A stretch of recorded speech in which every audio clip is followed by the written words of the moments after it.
I don't think I'm breaking the mold when I say most Christian movies made by Christians are, I'm not saying faith-based movies are all bad, but the surplus of Christploitation movies that have come out in the wake of God's Not Dead have shown that the kind of movies made by these people aren't interested in convincing anyone so much as reassuring fellow Christians that their faith is completely, unquestionably right. And everyone who doesn't believe in Gosh and his son Jeepers are either liberals, ACLU lawyers, atheist college professors, or Duck Dynasty haters. They will rot in the deepest pit of hell. Growing up as a Christian myself, I was pretty lucky to avoid this wave of PureFlix propaganda, considering I was about 20 when it started happening, and that my parents allowed me and my siblings to engage in a healthy dosage of secular and faith-based media. I mean, I know the stereotype is that Christians make some pretty weird cartoons, but we had some good ones too. Who could forget absolute gems like VeggieTales or, this one that had Tim Curry for some reason? I'm that bad boy known as Nero. I'm the Empire's evil hero. Other gods amount to zero. Who would disagree? I've come to terms with the fact that the only good, or at the very least balanced, faith-based movies are the kind made from and I'm content to just leave companies like PureFlix alone and go about my merry, sinful life. But that didn't prepare me for this. I like the taste of tears. They taste like peanuts without the nutty part. As far as Christian movies go, Guard Dog isn't remarkable by any means. It doesn't have the budget that PureFlix movies have. Most of the actors have minimal or no other credits besides this. Yeah, I'll get to you. Even the novelty that the movie revolves around that wears off pretty quick when you watch it. The only real significance this movie has, at least to me, is that I know some of the people who made it. Yeah, no kidding, I was practically raised in the church they filmed this movie in. Growing up, I always had a passion for movies, so my mom got me involved with the church's video production crew, where they would film services and even stream them online. So I worked with a lot of the people who either cameo in or helped make Guard Dog. Heck, I remember I was even offered to come watch them film some scenes. I wish I could say I did to make this video a bit more interesting, but I didn't because I didn't want to. I made the right choice. It's always surreal seeing the place you grew up and portrayed in a movie, even one like this where money was, well, definitely an object. Even more surreal when you know some of the people who made it. Of course, when I say know, I mean have cursory knowledge of from my time at the church. Such is my familiarity with the director of this piece, Rory Johnston. Someone who I always knew as a kind of hype man who would come on stage, do the pre-service announcements, and sometimes be involved in some on-stage dramas that would tie into the sermon. According to some of his profiles online, he also kicked off the kids' secret agents genre with his screenplay The Secret Agent Club. Okay, citation needed, Rory. Directed the Maverick Illusion show for Warner Brothers Studios and was an executive music producer for Candyman? Oh yeah, and I guess he was a magician too. Wait a minute! As far as I know, my old church was never affiliated with any indie film studios, although they have had some unfortunate associations before. The other one they do is they have a sex practice called fisting, where they insert their hand into the other man's hand, and it goes all into the anus. But they were involved enough that a lot of the campus was used for exterior shots, mainly the kids' building that doubles as a... Yeah, sure. Most of the interior shots were filmed in what I presume were actual classrooms or just somebody from the crew's house. Although this house in the beginning I'm 90% sure was owned by the church, one that they used for storage and missionary housing, I think. It was literally within walking distance from the school. I'm not saying Rory or anyone else had any underhanded intentions in filming the bulk of this movie at a church. It was probably more for convenience's sake, since a lot of people in the crew were working there already. Does this mean that the movie itself is exempt from any accusation of underhanded intention? If you'd like, I can recommend a good psychiatrist. Hello? Yeah. The plot is about 9-year-old Chance Watson, lying, cheating, stealing, and flunking his way out of school. until a wonderful, magical sheepdog appears and promises to make his dreams come true. And he has a little stuffed animal that's a sheepdog stuffed animal that he's had since he was a baby. And one night, in the middle of the night, the sheepdog animal appears by his bed, full size, bigger than a normal sheepdog. And, wow.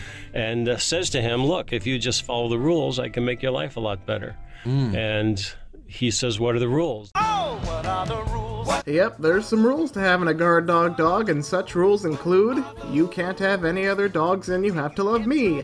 No lying, no stealing, no killing, not even people's dreams or hopes. But harsh words can kill innocence, and dreams, and hopes. Are you conflating actual murder to just yelling at somebody? You know what, let's just get into the movie.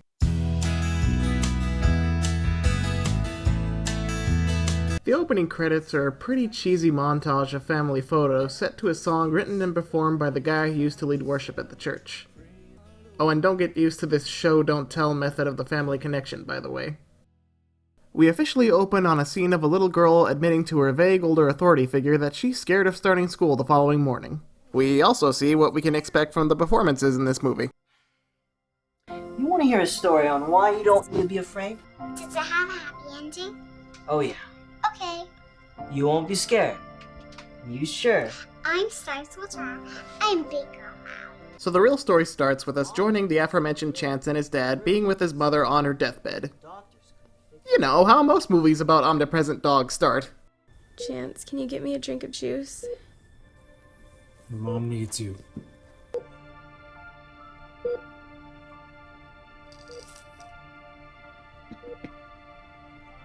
You're my little angel. The opening to Guardians of the Galaxy is always so sad.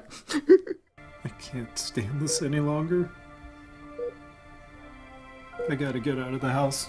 I'd make an easy joke of how the actor wanted to get away before the film even started, but this is where the kid playing Chance shows he's actually pretty darn good at conveying the emotions a 9-year-old kid would probably feel in this situation. Seriously, throughout this jarringly sad opening for Guard Dog, I felt nothing but genuine sympathy for this kid and total respect for the actor for going to some pretty emotional places. Where were you? Where were you? You left us all alone, and I didn't know what to do. And she died. It's your fault. I hate you. I hate you. I was a theater major in high school, and I still can't fake a good angry scream. This kid is legit talented. Chance's mom dies while he's left home alone, and it becomes pretty apparent to Child Services that his dad isn't necessarily in the best place to look after him.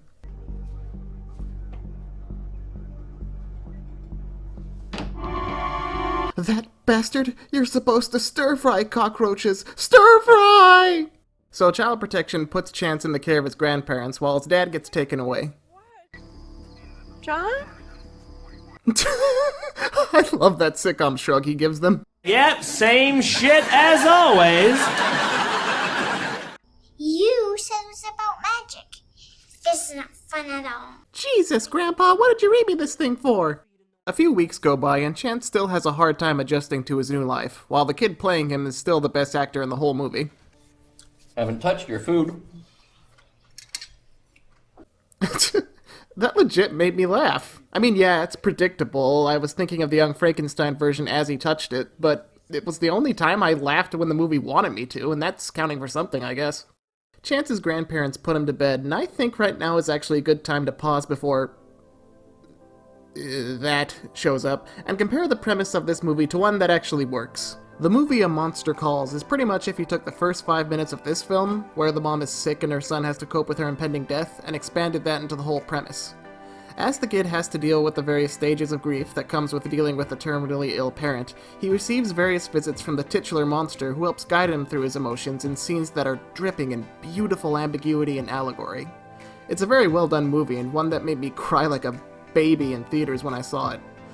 I won't give any more away, but you should definitely check it out if you've never heard of it up until now. Honestly, you might have a way better day if you just shut this video off and go watch A Monster Calls before— Oh, don't wipe them away. Tears are good for you. Who said that? I did. I like the taste of tears. They taste like peanuts without the nutty part. Oh no!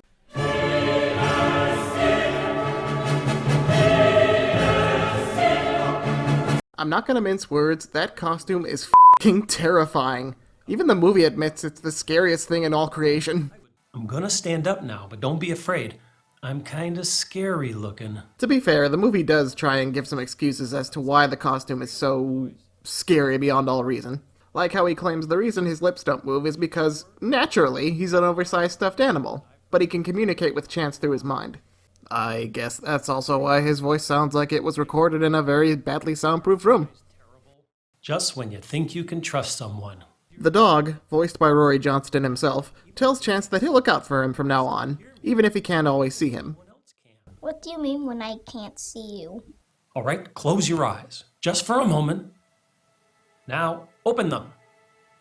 See? You can't see me, but I'm still here. I would add some creepy music to this, but the scene's just creepy enough already.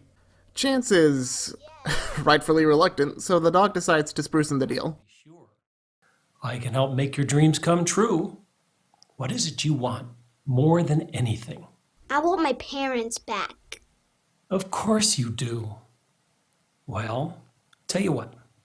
If you let me be your dog, I'll help you with that. What do you say? I don't think I'm gonna blow anyone's mind when I come right out and say the dog is a metaphor for God. From the language he uses. Don't you have a name? I'm just me. I am who I am. To the frickin' commandments he has Chance follow. You can't have any other dogs, just me. But just in case you missed all that subtlety, they literally spell it out for you when Chance asks the dog's name. Abba, Abba, Abba, I love you. Abba, Abba, Abba, you love me too. Watching after me all day, guarding over me all night. To be fair, I don't think this is exactly a terrible idea on paper. Okay, making God a dog is a pretty bad idea, but just like I said in the case for A Monster Calls, a magical guide or metaphorical spirit is a pretty common trope that most family films use when they handle a tougher situation like a mom's death. The problem with equating the dog to God, though, comes when the dog says if Chance will accept him as his dog, then he can help with his whole dead mom, grief-stricken dad situation. What kind of message is that for a kid watching this movie? If someone came up to them and said, "Hey kid, if you accept God as your Lord and Savior, maybe he'll sort out your parents' situation," that just feels gross. Manipulative, even. Chance ultimately accepts him as his dog and savior, though, and the dog tells him to get a good night's sleep. You haven't been sleeping well at all. But tonight you will. And you'll dream of me. FBI, open up! The next day at school, Chance is... I'm sorry. I don't think anyone who doesn't know the church would know that's the kids' building with a bad text box over it, but... Okay. Chance is already having a hard time following the rules as he lies to his teacher about his dog eating his homework, cheats off another kid's test, and apparently stole a yo-yo from a convenience store sometime off screen. Jesus, what next? Is he gonna run off to Pleasure Island, join a marionette show? Hey, Chance. Abba, where are you? Over here. Come on. The dog admonishes Chance for breaking some of his rules, even though he didn't bother to give him a full list of rules in the first place. I'm sorry I told a lie. Are you really? Yes. Okay, you're forgiven. I like how the dog's rules are pretty one-for-one from the real Ten Commandments, except adultery is replaced with test cheating. I mean, I understand why, but from the vibe this movie was given off, I half expected Chance to have a chaste hug with this girl character who shows up out of nowhere and the dog to be like, "Whoa, there, slugger, no hugs before marriage." Chance admits he cheated on the test and even goes back to buy the stolen yo-yo for good measure. He's given one more trial, though, when the clerk gives him too much change. Excuse me, sir? Yes, son. You give me too much change. There should be 2 1s and a 5, but you handed me 2 5s and a 1. Wow. I don't see honesty like that too often. I tell you what, you keep it. It's a reward for being truthful. Thanks! I assume that guy was the manager and not just some clerk who was like, "Redistribute the wealth, comrade." But even then, that's still not a good example of why you should be honest. It puts an idea in kids' heads that if they do the right thing, then more often than not, they'll get a reward for it, when you should do the honest thing just for the sake of doing the honest thing. Every so often, you might get a reward for your efforts, but half the time, no one even really notices when you've done the right thing, and that can be fine. Hell, there's a whole Bible verse about how you should try and do most good deeds in secret, and I think that's a way better lesson to impart than maybe the clerk will screw up and you'll get an extra $5.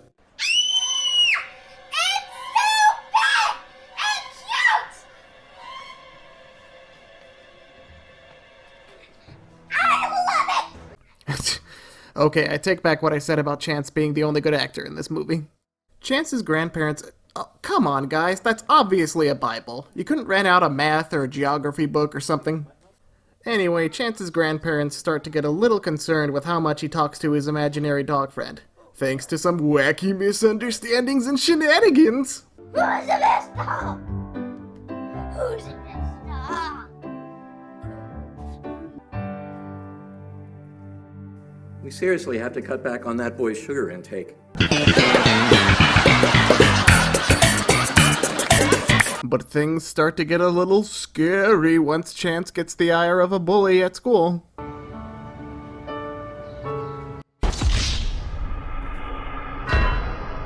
The bully clearly hasn't seen H-Bomber Guy's video on soy boys and makes Chance eat grass. Back at home, Chance says aloud how he'd like to kill the bully in retaliation. Oh no, you can't do that.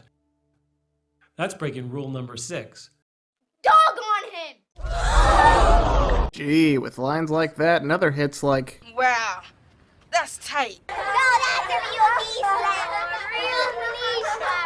You'd almost think this movie was written by a white guy 5 times older than the protagonist. You said, dog gone him. Do you really want me to do that? Gone him? Make him vanish from the world? This sounds less like the dog trying to teach him a lesson and more like the origins of a supervillain. In lieu of murder, or telling an adult like his teacher or grandparents about being bullied, the dog suggests that the next time the bully and his friends show up, Chance should challenge them to put hot sauce on their tongues to see who can handle it the longest. By the powers of naughtiness, I command this particular drop of hot sauce to be really, really hot. And because this world exists in the mind of a 50-something-year-old, this actually works.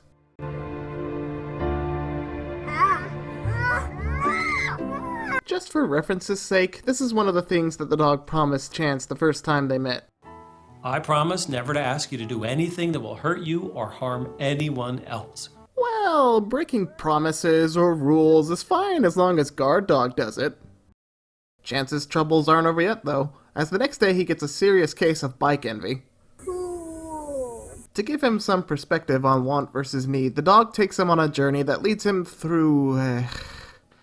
Alright, if you don't live in Vegas, this next rant is gonna be a bit superfluous, but I feel it's my right as a born and raised Las Vegan to rant about it. Okay, so this clip here is actually pretty close to where I grew up, so that would put him somewhere in this area. The next shot is a little hard to pin down since there's no obvious street signs, but I did a little bit of digging on Google Maps, and by a little bit I mean analyzed practically every street in the Northwest for a whole hour, and found the approximate location here, which is way away from where the kid previously was. Then he ends up just outside a neighborhood pretty close to where my old high school is, so that'd put him right here. Then, after this awkward shot that kinda looks like he's running instead of biking, he ends up all the way in this spot, where you can see the Circus and the Hilton in the background. So that means a 9-year-old kid biked all the way from Northwest Centennial to almost the frickin' Strip all by himself. Granted, that's not an impossible task or anything, but it'd take a long time for a kid, especially with the dog's terrible directions leading him all over the place. Hey, nice bike.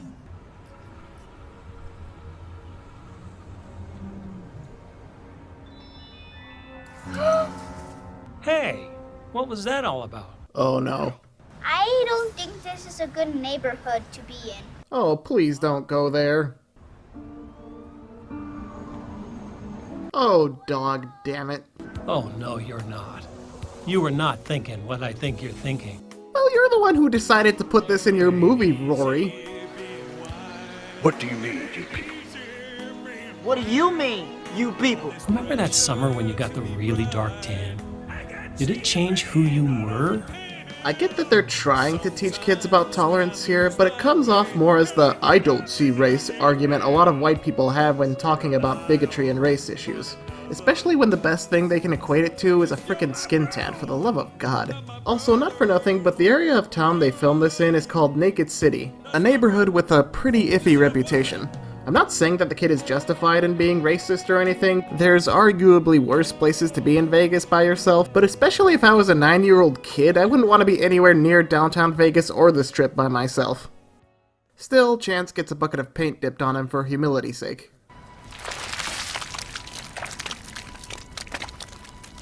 But on the positive side, at least he'll have a promising future in the Blue Man Group. Wow, that's one sweet paint job.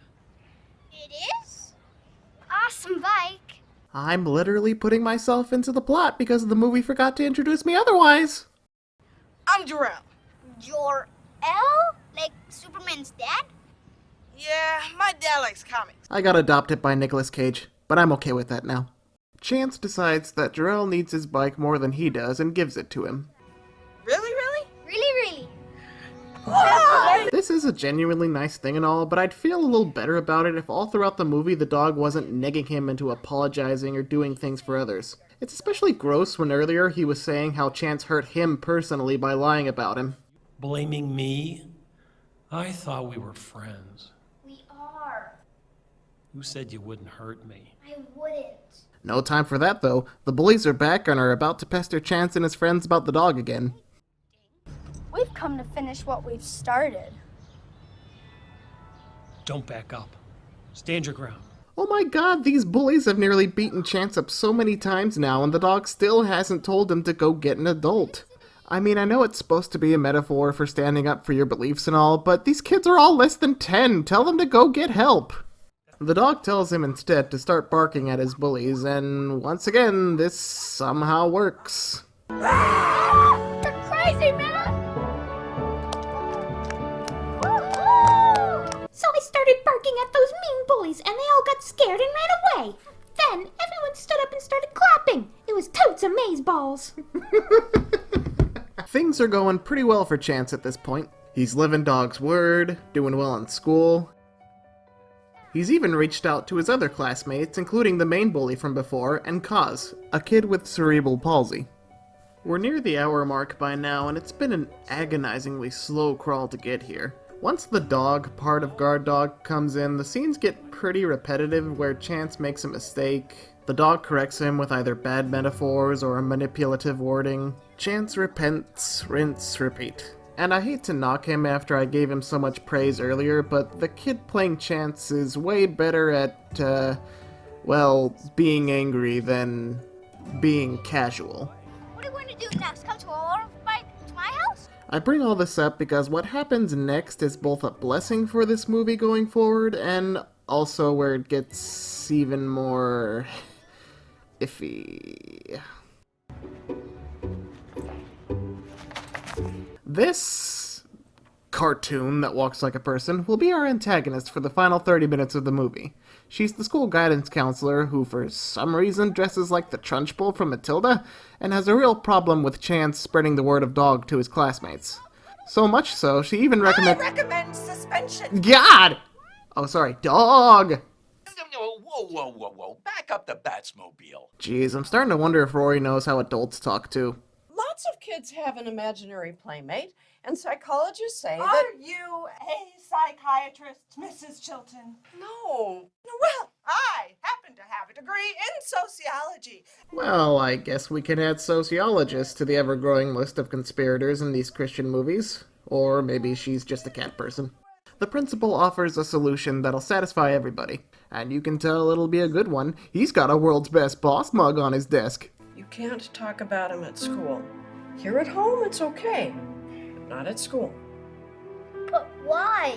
Separation of doghouse and state, kiddo. That doesn't stop Chance and the kids from having a baptism allegory, though. I find it funny how this movie is all about teaching kids how to obey rules when the kids never have any adult supervision when going down the slide. Chance hasn't been able to convince everyone, though, but it was nice of them to color coordinate so we at least knew they were non-believers. It's crazy. Sick in the brain. Maybe that's why your mom and dad left you. Something had happened. A fuse blew, and I had gone out of my skull. Well, gee, it's almost like early intervention from an adult could have prevented this. They drew first blood, not you. Wait, what? They drew first blood! Chance goes home discouraged, hoping to find some solace in... What's wrong, honey? Miss Johnson! Ooh. Oh yeah, the social services lady from before. Weird how she hasn't shown up at all or even been mentioned in the past hour. Miss Johnson was just giving us some good news. It looks like you and your dad will be able to be reunited soon. He'd really like to see you, and I think it'd be okay. His hearing is in 3 weeks. And if you could spend some time with him before... No! This is all his fault! I never want to see him again! Ever! I hate him! All this pressure sends Chance through a huge crisis of faith, and he renounces his belief in dog. Honey, you okay? Are you talking to your dog? Don't be stupid, Grandma! There is no dog! I'm joining the Church of Hamsterology! A few weeks go by, and Chance has regressed into his pre-dog lifestyle, enough to provoke further involvement from Miss... McGillicuddy?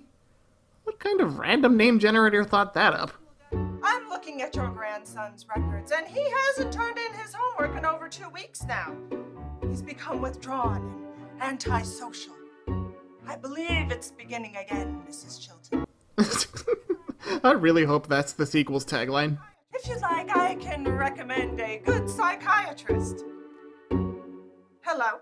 You know, this raises a pretty important question in hindsight. Has Chance gotten any kind of therapy after his mom died?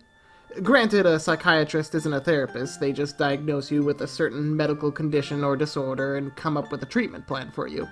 But taking Chance to see a psychiatrist wouldn't mean that he was crazy or deficient or whatever. It would be a natural step in helping him cope with what is probably a lot of post-traumatic stress. The absence of Miss Johnson from the plot up until it was convenient for her to show up again also calls into question how much mental reassurance Chance is getting. Yet the movie plays off The movie plays off the Trunchbull psychiatrist recommendation as another reason for her being a bitchy person. Wait, strike that. The movie tries to have its cake and humanize it too. Earlier, the dog and Chance are talking about why Miss Trunchbull reacted to them the way she did, and how she has an elderly mother with dementia. If you're gonna give your cartoony villain a sympathetic backstory, maybe don't play them as a walking, exaggerated joke character whose sole purpose is to be proven wrong. Anyway, Chance has a nightmare about his mom's death, and I have to say, for how unintentionally scary this movie's been before, it doesn't do a half-bad job when it's supposed to be unnerving. Can't stand you any longer. I've got to get out of this house. Join us, Chance. Join us. Thankfully, I think, the dog is there to wake him up. Listen to me, Chance. Your mom was very sick, and there was nothing anybody could do to stop it. How about you? How come you couldn't save her? Oh, Chance.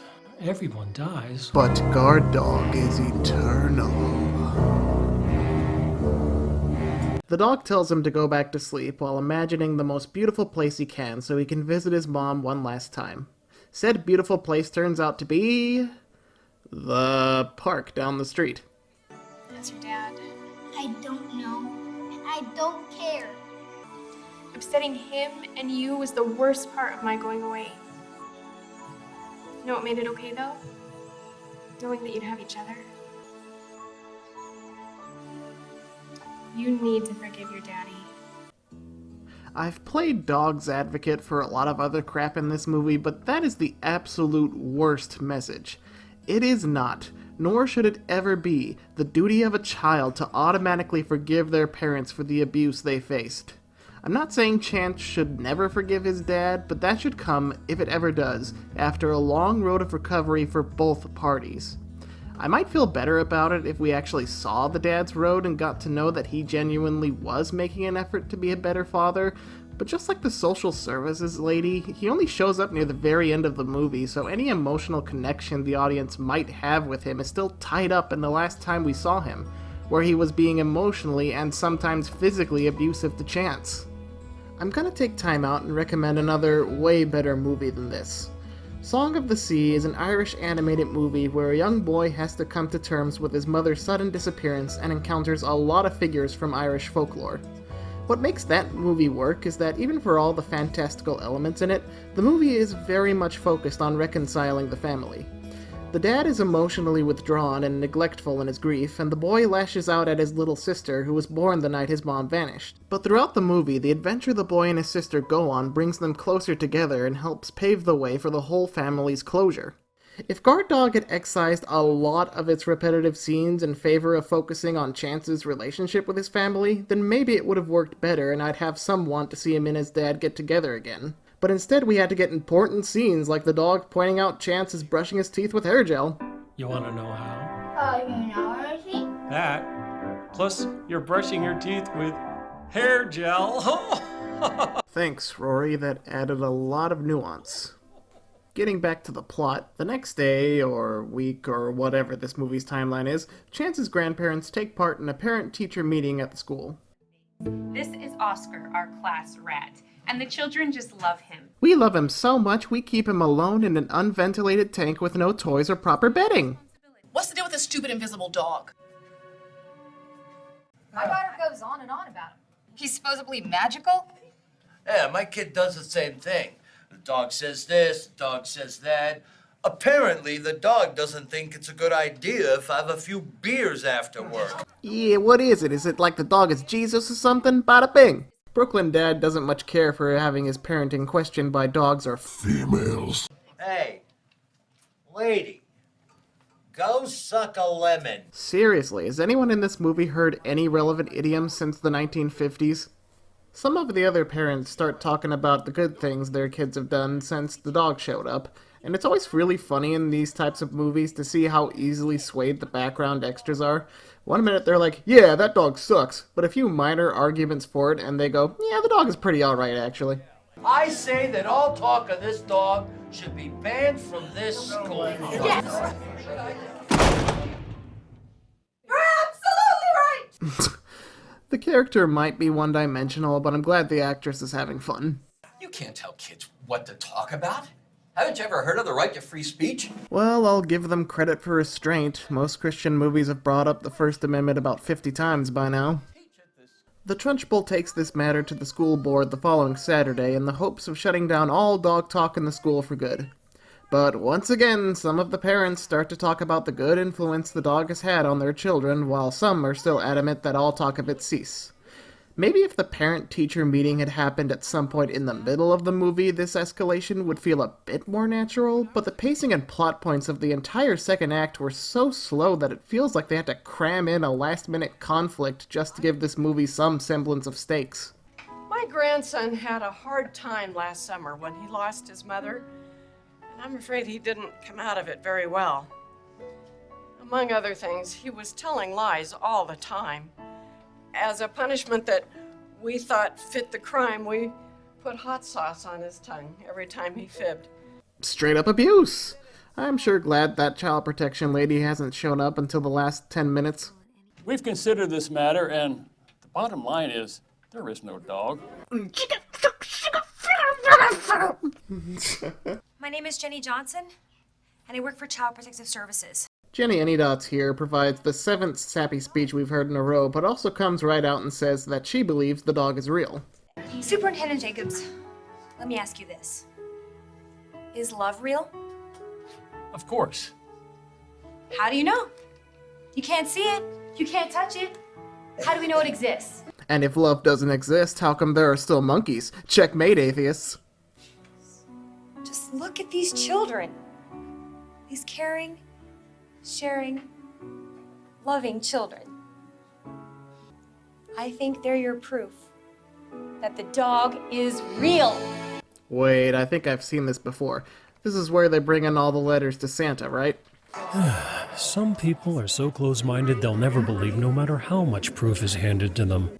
I could make a quip about a Christian movie complaining about closed-mindedness, but this video's going on long enough. Let's just end this peacefully. I learned it all from my father! Now, a smarter movie would have actually had better build-up and payoff to a line like that. Like if we had flashbacks to scenes from when Chance's mom was alive and how his dad taught him the lessons the dog did.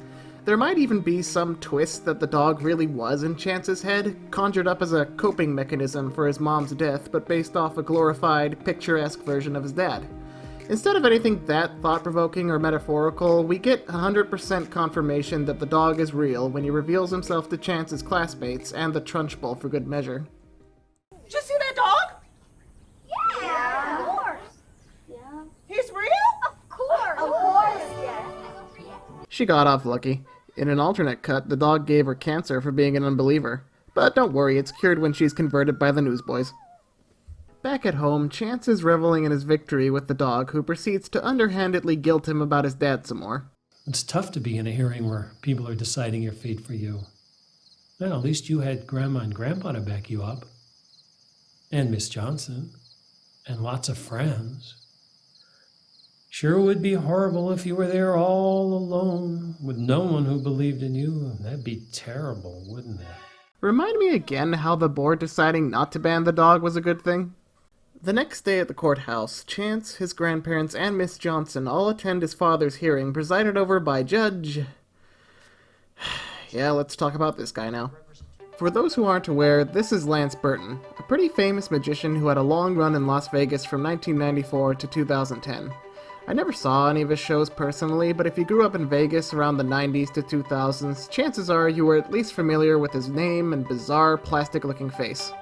His inclusion as the judge in the movie's second climax, if you can call it that, is both a sort of casting gag since he was also an executive producer, and one of those weird flexes Christian films do where they get a really famous person to cameo in their film.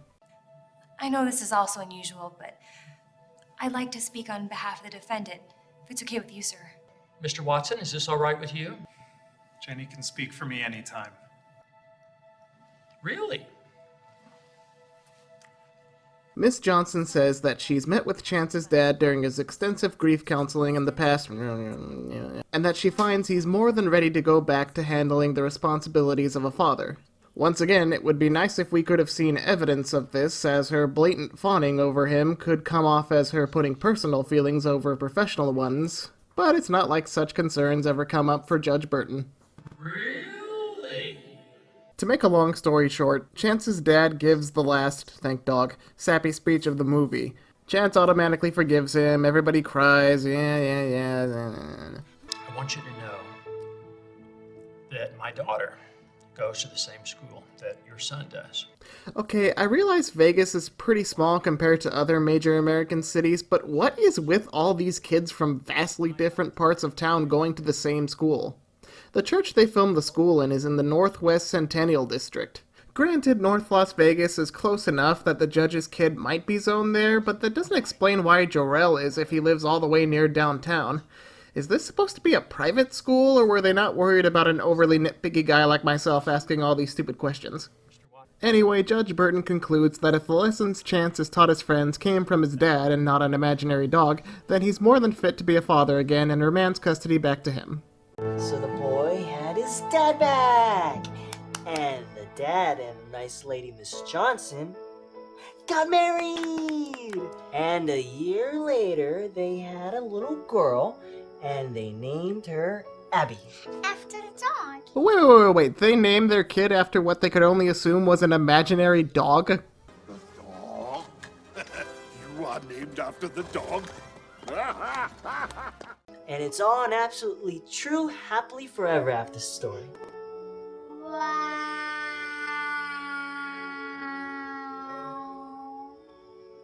Chance? Yeah? Do you ever see him anymore? Who? Abba. No, sweetheart. But before he came, it never snowed. And afterward, it did. Sometimes you can still catch me dancing in it. And so, the movie finally comes to an end with what I guess was supposed to be a heartwarming finisher.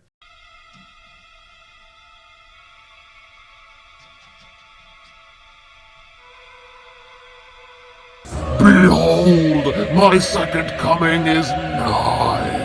I believe it's beginning again.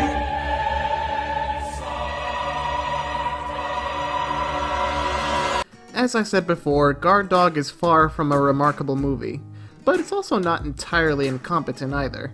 Sure, the acting is square in that hokey 90s sitcom style, and the sound mixing leaves a lot to be desired, but I also can tell that there was a lot of genuine effort put into the production of this movie. Yeah, I know it doesn't look like there was, but as I'm familiar with the locations they used, I can attest there's some pretty clever angles to cheat the fact that a lot of these buildings and sets are pretty close to each other, and to also obscure the rest of the church campus. I also probably have an innate desire to go easy on it since I know some of the cast and crew from my time volunteering, but even that's not enough for me to pretend like this isn't another well-meaning but problematic Christian film where the supposed morals end up being more harmful than the filmmakers intended. I wouldn't put it on the same level of downright awfulness as God's Not Dead or a lot of other faith-based films with higher budgets, but it's still not a film I think anyone outside Christianity would get much out of, even for the sake of making fun of it. Trust me, the novelty of seeing the director's wife in a dog costume wears off pretty thin.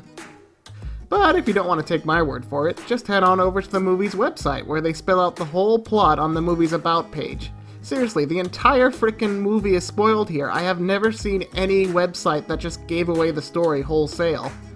And if you're so inclined, you can also view a behind-the-scenes documentary where Rory and team lay out some of the thought process behind the film. So we didn't have a plot. We didn't have, but we had a dog. We thought we could make a family film out of this. And I wrote it fairly quickly. I'd say about 2 weeks. Yeah. He came back and said, I have a first draft of the script. And yeah, our dog was born. Well, that sums it up nicely. Amazing race, how sweet the taste that saved a wrench for me. I once was in the lost and found, was blind but found my keys. I don't claim to know Rory personally, but I don't think he was born in Dublin, Ireland.